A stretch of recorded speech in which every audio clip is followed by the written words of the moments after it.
I just found out a funny quote. Jeez. Welcome to episode 254 of Backpacking America. Today with me is New York State Assemblyman Keith Brown from Assembly District 12. And we're going to be talking about Long Island statehood. Assemblyman Brown, welcome to Backpacking America. I'm really excited to have you today. Thank you so much for having me. Really appreciate it. Anytime. I reached out to you and your office because I was very interested in your suggestion to have a study on Long Island statehood and how that would be received by public. And, I agree with your assertion that, a statehood should be considered because we do give a lot of money to New York State. We are a donor region, as you've said, and we don't get a lot back out of being a member of New York State. And that being our own state could provide, a unique opportunity for Long Island to be something completely different in the United States of America. I think we have a unique culture and, environment here and we could do a lot of cool things that we can't really do in New York State. I have my own reasons for wanting to be a state, but I'd like to hear, your motivations for wanting to push forward the study and what made you consider Long Island for statehood. Sorry. Yeah, so let me give you some statistics. Mm. So we are the 17th largest island in the world, which I thought was a interesting Wow. statistic. If we were a state, we'd be the 13th largest state in the United States. And from a financial point of view, we give, and this is not just according to me, let me give you the quote. Um, Gowan College did a Long Island study on economic and social policy, and it concluded that Long Island lost an average of $2.3 billion a year from Albany from, this is going back 20 years, 2002 to 2006.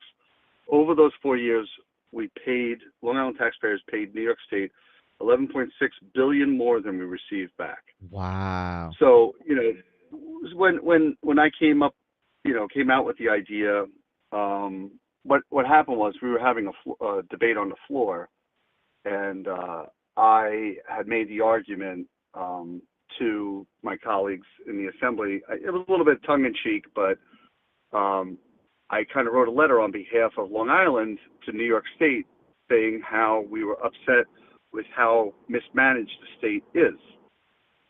And I can't think of, other than the Parks Department, which actually generates income, I can't think of one state agency that actually functions well.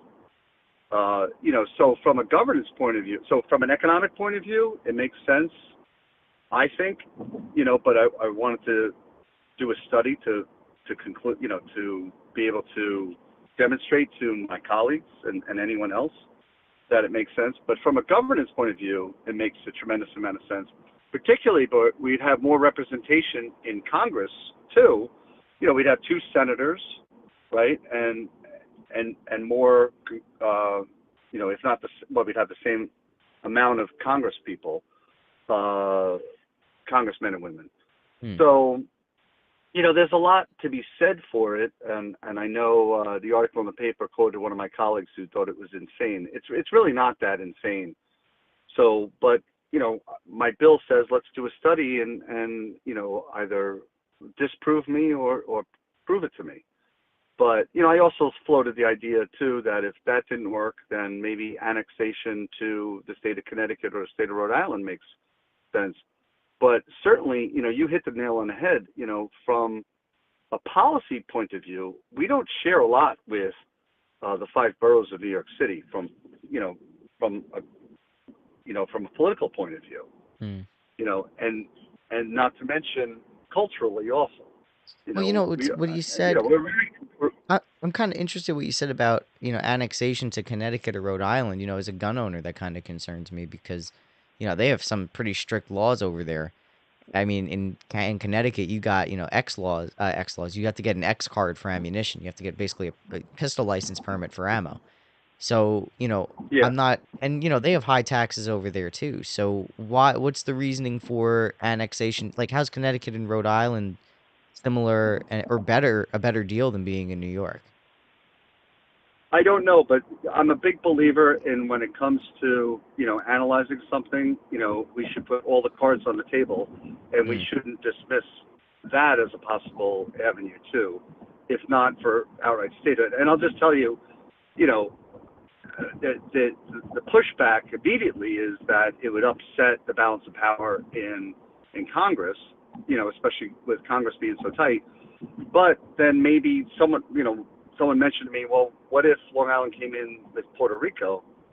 Puerto Rico Mm, being predominantly a Democratic state, most likely, and then Long Island coming in as a Republican state. So that would keep the balance of power, so to speak, in Congress without upsetting that. oh, that's cool. So again, it's just an argument that people made against it that you could easily refute.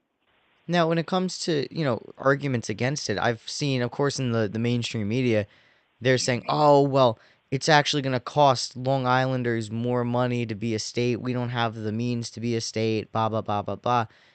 What do you say to the critics like that? I think it's hogwash. I Mm, mean, I mean, here's another one. How about New York Times in 2008, right, said that Long Island would have the nation's highest median household income if it were to become the 51st state. really? Yeah. Wow. So they just went back on their word then. They Yeah. really went back on it. Yeah. That's interesting. Well, you know what it is? I think they're also afraid too that Long Island is turning more and more red instead of a purple or blue region, and that's why they're pushing hard against the aspect of statehood. When you look at COVID, you look at gun laws, you look at anything. I mean, we're basically like upstate New York, except we're a little more urbanized. Upstaters do hate Long Island, but the facts are that we do have a heavy rural population out in Suffolk County. It is a gun-toting, area. We do have a lot of, we have more of a focus on connection to the land. We used to be a big farming area, big farming community, big industrial community. I I think that us in upstate New York have a lot in common. It's also been kicked around that Suffolk County even and all of upstate New York just become, one big state, and then Nassau and New York City could kind of be their own state, which I thought was a pretty cool idea. Yeah, I've actually also seen a proposal that thought about dividing the state into threes, Mm. upstate being one, New York City being a second, and then Long Island being a third. And when it comes to issues, very often, we are uh, segmented into those three areas, right? I mean, Long Island, just so you know, up in Albany, is very, you said connected to the land. I would say very environmental conscious. Mhm. We tend to be the voice for environmental conservation, in the legislature. But I look at it from this point of view. I mean, you know, I've been in municipal law for 27 years, but I've only been in the state legislature for three. But I can tell you that when it comes to policy, moving New York State is like moving a behemoth. We have 19 million people. And the only way things get done is by forming coalitions and trying to push hard on issues. And very often, Long Island's getting the raw end of the stick. Mm. So I just it's one of my core beliefs. Government is better the closer to the people it is, and with government being far off in Albany, many times it gets lost in translation.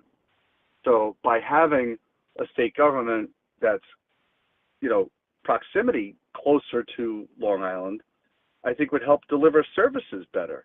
You know, and let's face it. We've had some really bad examples of even local municipal government not delivering good services. When you look at the Thomas Valvo case, Mm. right? When you look at the number of overdose deaths, Long Yoga, Island, Suffolk County, we lead the state in heroin overdoses. right? So there's from a social service point of view, I feel like we could deliver those services much better if it was coming from the state government, which was closer to where we live. And So I can't agree with you more. I mean, you look at how, after Lee Zeldin was close to winning in the state, Hochul put down that all the school mascots have to change, and all the gun laws getting pushed on us, all the the getting punished for the COVID resistance down here. Noncompliance was big down in Long Island, and I at least see a lot of these new laws and regulations directed at Long Island, such as the affordable housing project, which isn't even affordable. Is a means to punish Long Islanders for changing their mind, saying, "Well, we actually want to try Zeldin out for a change instead of Hochul, so we're going to vote almost a Well, majority Republican." well, there's a good example, right? Let's take the housing issue for Mhm. example, right? So the governor comes out with this housing compact, and behind it was to create this super zoning board in Albany, Mm. right? That if a local community denied an application because they felt it wasn't appropriate, the applicant could then appeal to the super zoning board in Albany to bureaucrats that had no connection to Long Island whatsoever. I mean, that's just inherently, unfair because, you know, there a zoning board made up of bureaucrats don't understand some of the nuances and some of the issues that are important to Long Island, namely, our sole source aquifer, and the impacts that, overdevelopment has on our drinking water. So I put out an article in, Newsday ran the essay, and I said that what Long Island really needs is a more incentivized program, to deal with the housing problem, and one that the state supports in the form of infrastructure money, because what Long Island needs most of all, our number one issue, it's been our number one issue for years, is sewers, right? I mean, we don't have sewers in Suffolk County. It degrades the quality of our water in both the Long Island Sound, our bays and our estuaries, and particularly the Great South Bay.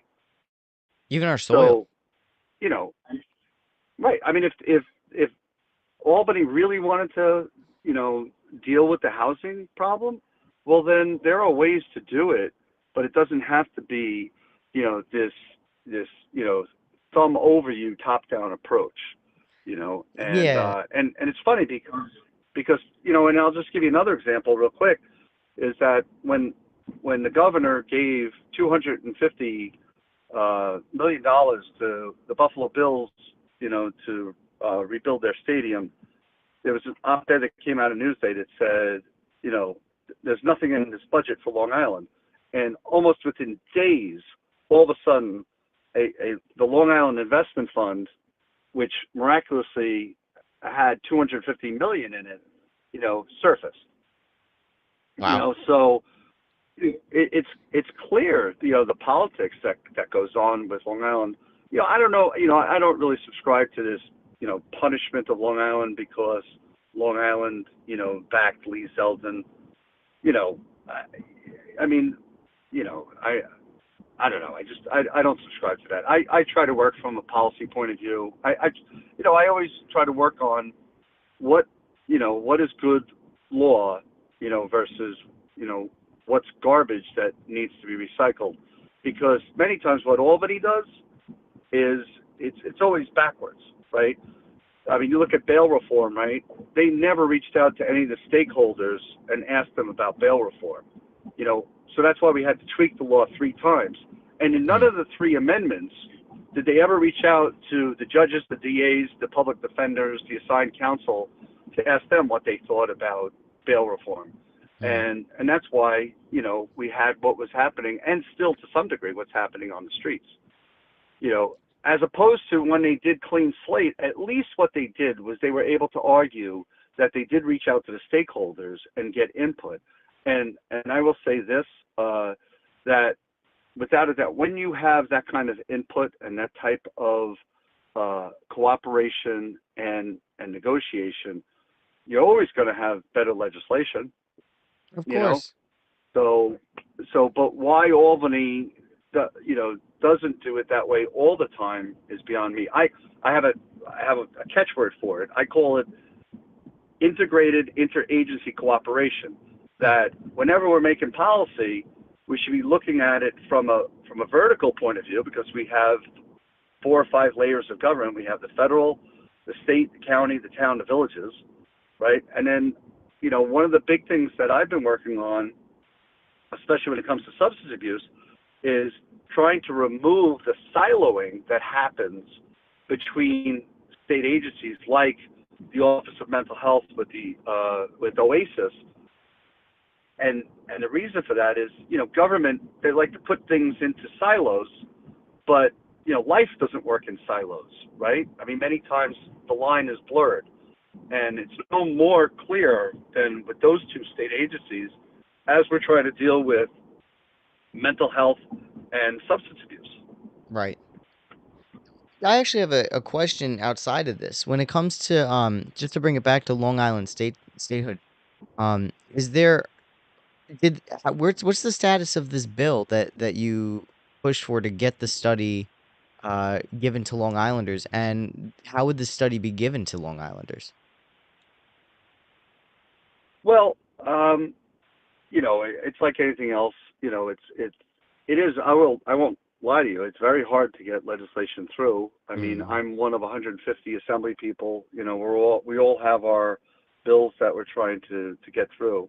mhm. So, you have to go around and you have to, muster support, get as many co-sponsors on the bill as you can, and then, get it to the committee and get it through the committee process. And it's got to stop at least, you know, three committees to get onto the floor, before it can get voted on. So, Mm. let's say it goes through economic development, right? Or it goes through environmental conservation. It still would have to go through, either probably Ways and Means and go to before it hit the floor, and then it can be voted on. And you have to do the same thing in the Senate, and then it's got to go to the governor's desk and be signed. So, Oh, okay. as you can see, getting any legislation through is extremely difficult. Now, outside of the legislative process, is there a Long Island independence movement that exists or did exist? Because I Yeah, think, no, there oh, is. I've met with them. There's a group out there that advocates for statehood. cool. They're pretty active, and it's growing in numbers. And by the way, this isn't a novel idea. I mean, so I had my staff do a little research. I mean, I first heard about it when Joe Sawicki, who was the former Suffolk County Comptroller, mentioned it. I think it was like 12 or like 15 years ago. Hmm. This is what Joe said back then. He said, quote, politically and socially, being our own state would put us in control of our own destiny rather than being the stepchild of the rest of the state, right? And It's awesome. um, I heard an interview with Ed Romaine where he mentioned it back when he was a county legislator before he was town supervisor. Hmm. And the idea actually goes back to 1896, Really? if you could believe that. Yep. So what's the It story was there? first published New York Times, 1896. Okay. And then more modernly, listen to this. In May of 2009, Suffolk County legislator Bill Lindsay, when he was presiding officer, had a home rule message approved that supported New York's effort to explore the creation of the state of Long Island. So and so that was two Republicans and a Democrat who said it was worthwhile taking a look at. Listen, I mean, upstate New York hates Long Islanders, and I went to school up there. I lived there for a few years. They hate us. New York City hates us. I mean, like, just let us be our own state, you know? I kind of equate it to Yeah. the spoiled rich kid conundrum where they hate their parents so much that they keep taking their money. And I feel like that's the situation we're in right now. Well, how about, let's take congestion pricing for a second, right? I Oh mean, yeah. if there was ever a policy that punishes the suburbs, that's one. And it's funny because I'll give you a funny story. When I got to the assembly, I was talking to some fellow colleagues from the suburbs upstate in Mm. Westchester, Orange, and Rockland, and I said, we ought to really start a suburban caucus. And they turned and looked at me and they said, we already have it. It's called the Republican Party. It's true. It's true. Suburban and rural is the Republican Party now. It's not the party of big business anymore. It really isn't. It's the party of really working and middle class people, and the Democratic Party is the party of big business these days. I can't believe the split I've seen in the last 10 years. But what's fat, even Yeah. congestion pricing, right? Congestion pricing for our listeners that don't know what it is, you're basically getting charged $20 to $50 depending on where you drive your car into work in the city. Not to mention, they also increase the MTA fare by 10 to 20 cents around the city, depending on which line you take. So it's just getting more expensive to work. Yeah, and this is why there's such a Yeah. brain drain. I feel like if we were our own state, we could make our own laws regarding guns, housing, payment, all these other things. Because right now, I mean, look, all these affordable housing projects, all these new apartment developments that you've seen with TriTech, they're starting at $3,200 a month, $2,900 a month for a one bed, one bath. The average Yeah. wage for someone in Mastic Shirley is $35,000, and I think that's the generous price they gave. I think it's really 3250, Yeah. 32,500 a year. How the hell are you? I No, you're can't not. afford that. No, I bring up often. I'm right here in Huntington Village right now, Mm, and the new units going up in Huntington Village are renting for about 3,000 a month. get So, out of here. and I just want you to know, like this wasn't something that I just said, glibly. I I started something called the Toro Land Use Institute. Its full name is the Institute of Sustainability and Land Use at Toro Law School. Mm, And we put on a full day conference a couple of years ago called A Comprehensive Plan for Long Island. hmm. And we invited Pat Foy to come as our keynote speaker. And we looked at 8 subject areas out of what's required to look at in the comprehensive plan. So we looked at open space, energy, transportation, housing, and several, and a few other topics, and we put panel discussions on each one of them. And it was really fascinating to delve into because there's never been a comprehensive plan done for Long Island, as a whole, and it was more than just an intellectual exercise. We really had some great things come out of it. What were some of your But findings? we recognize that um, we had one speaker talk about if our drinking water becomes completely contaminated, we might have to bring drinking water from upstate down through the city out to Long Island. Oh, they'd hate that. Um, They would hate that. Yep. We talked about stormwater hardening and how the problems of Sandy were not really addressed the way they needed to be. I mean, LIPA. I actually did the energy panel, Mm. and I literally live right next to the Northport Power Station. Oh, wow. When it was built in 1968, it was the largest power station in North America at 1,600 megawatts, and LIPA's talking. That Fred Thiel, my colleague in the assembly, is working on taking a look at restructuring LIPA maybe into a public entity. I'm not convinced that's the way to go. I'm still reserving decision Mm. on that. But look, if Long Island was a state, we never would have agreed to the deal that Mario Cuomo put together to bail out Loco, right? Because it left us with a $6 billion albatross around our neck that we haven't even paid the debt off, right? And our children and our grandchildren are going to be stuck with it, you know. So, I'm on record saying that when it comes to restructuring LIPA, it's pointless unless we deal with the debt. Right. I mean, So in there's a great defaulting, there's a great example. go for it. No, I was just saying that that's a great example of where statehood we would be able to deal with our energy problems, much better too. Well, that's the thing too. It's also like I like how you keep bringing up the water too, because we have a we I live near the Brookhaven dump, and me and my family we're concerned about how that's affecting our water. We used to have well water, and there were my mom had to fight to get city water for our block because there were people getting cancer. Dropping off um FEMA dropping off water in the early 2000s because the whole side street couldn't drink their water because it was contaminated because it was wells. So the dump was seeping into the dirt, poisoning all the water. There's kids that I used to go to Frank P. Long, you know, the year after I graduated from there, I went to the middle school. All the kids in that school, there were about 20 kids and six teachers that got cancer from the dump.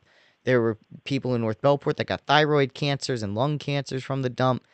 Uh, it just keeps piling and piling, and it's contaminating our water. It contaminates our soil.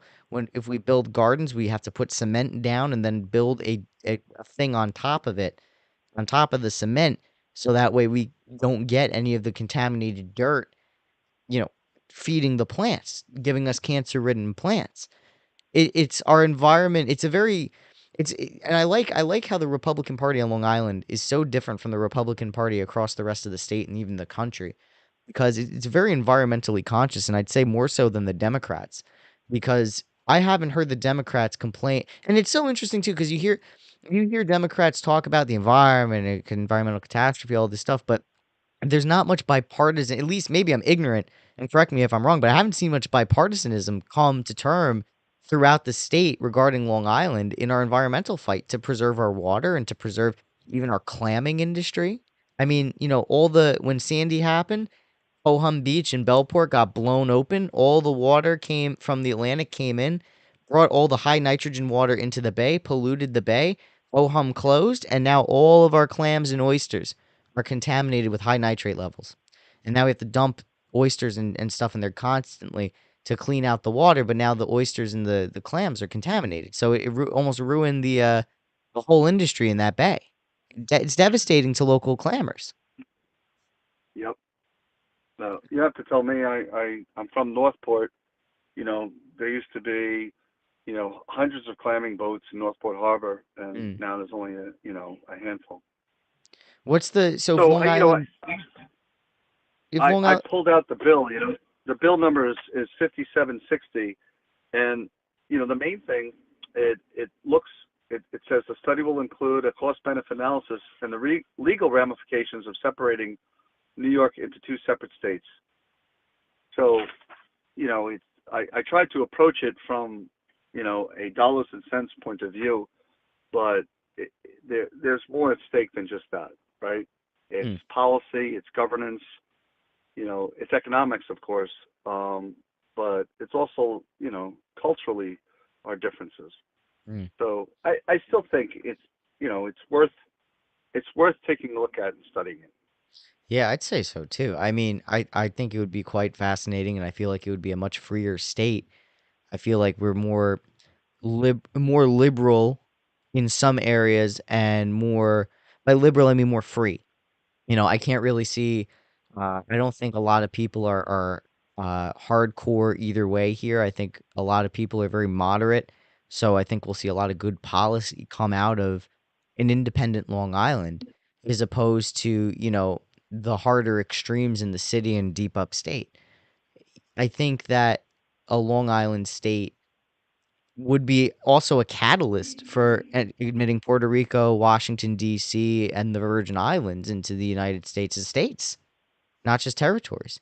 So I Yeah. don't think there's a lot of course, cultural ramifications too. We will no longer call ourselves New Yorkers, but I don't think anyone would really care if we started calling ourselves Long Islanders because there's no, I mean, everyone would have to get their driver's licenses, their pistol licenses, all this other stuff changed over or abolished. But, you know, I think from an administrative point of view, it would be a shit show for at least a little bit. But I think it's totally worth, the natural conflict and contradictions that come with it. I feel like, I mean, I Yeah. at No. least see people my age leaving this state at high rates. We're having a brain drain. This place is screwed if we don't do something new. Well, look, New York State, we lost a congressional seat. If you ever needed proof that out migration is a problem, our population is dipping. So, but I don't know if it's because, I grew up an Islander fan, and I've been an Islander fan for, my entire, life, but I consider myself a Long Islander, so. I'd consider myself one at this point too. When I was younger, I wanted to get out, but that was just because, you stay in you're 18, 19 years old, you want to go to college, you do this, you do that. And then, I lived upstate and I'm like, all right, this is cool, man, but there's not really much here for me. So I gotta leave. And then I'm like, the only allure up there is like you get more freedom and cheaper housing. But down here, you have like things to do and, it's better climate.